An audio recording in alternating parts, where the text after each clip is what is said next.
4 million people have been told to prepare themselves and their homes for Tropical Cyclone Alfred. So how exactly do you prepare yourself for a cyclone? Justina found out. Yep, Tropical Cyclone Alfred is expected to cross the southeast Queensland coast overnight on Thursday or Friday morning. And someone who knows a lot about getting ready for cyclones is Gillian from Get Ready Queensland. I'm great, thanks Justina. How are you? She says one of the most important things to do is to know your risk. Make sure you go to trusted sources of information.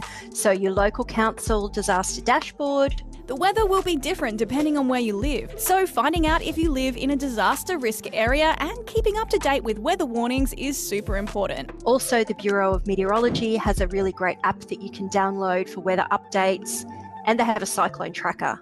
The next step is to make a plan. Clean up around the yard, so make sure there's no loose objects that could fly around. Make sure that your car is safe under cover, making sure that you've got food for your pets. And step number 3, pack an emergency kit.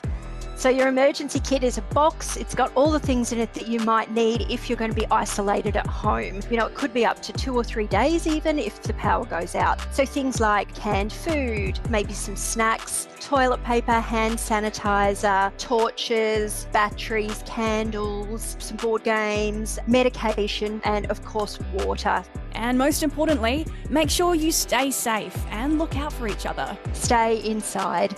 Stay in a room that's internal, something that doesn't have windows or doors on it if you can. Make sure that you look after your friends and family in your neighbourhood. Community is so important at this point in time. Now to cricket, and Australia's Champions Trophy title hopes are over. After winning the toss and electing to bat in the semi-final in Dubai, Australia clocked 264 runs, with half-centuries from Steve Smith and Alex Carey. But it wasn't enough, with India's Virat Kohli scoring 84 off 98 balls, guiding India to a 4-wicket win with 11 balls to spare. Australia's social media ban for kids under 16 is still full steam ahead, but now some companies are annoyed that one big platform won't be included, and that's YouTube. Yeah, the video sharing platform was originally intended to be a part of the ban, but then the Aussie government changed its mind on that, saying it's an important educational platform. But now the platforms that are a part of the ban are fuming.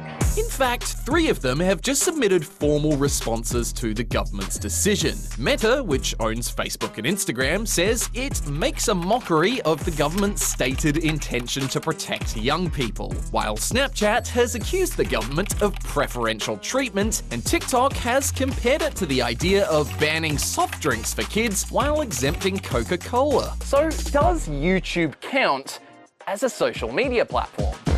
No, not really. YouTube's slightly different in its nature. It's a video sharing platform. It's not really an app that's used to directly communicate with people. Yeah, I'd say it's more educational than anything nowadays. Like a lot of schools use videos off YouTube to help teach their kids or explain stuff. Someone could come from Africa or from overseas and not know how to read and write and learn whatever they need from YouTube. There's a lot more ethical guidelines on YouTube, but Instagram, not so much. If there's anything that the parents are concerned about, they can always put restrictions on for their child. They have a lot of moderated content, which I think is safer for people under 16. For these next stories, I think we need a change of perspective.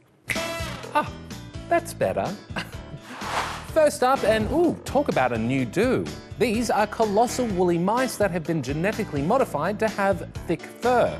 The lush-locked rodents were created by a biotech company in Texas who wanted to mimic the traits of the extinct woolly mammoth in the hopes of one day bringing them back. Run, flip, run, flip.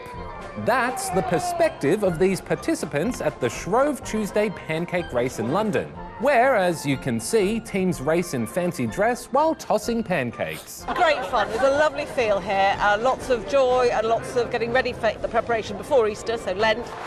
And if you're looking for a new way to view the Eiffel Tower, well, good news. They've just installed a 40-metre long suspension bridge that sits 60 metres above the ground and connects the tower's south and north pillars. No, not scared, not scared. I enjoyed it.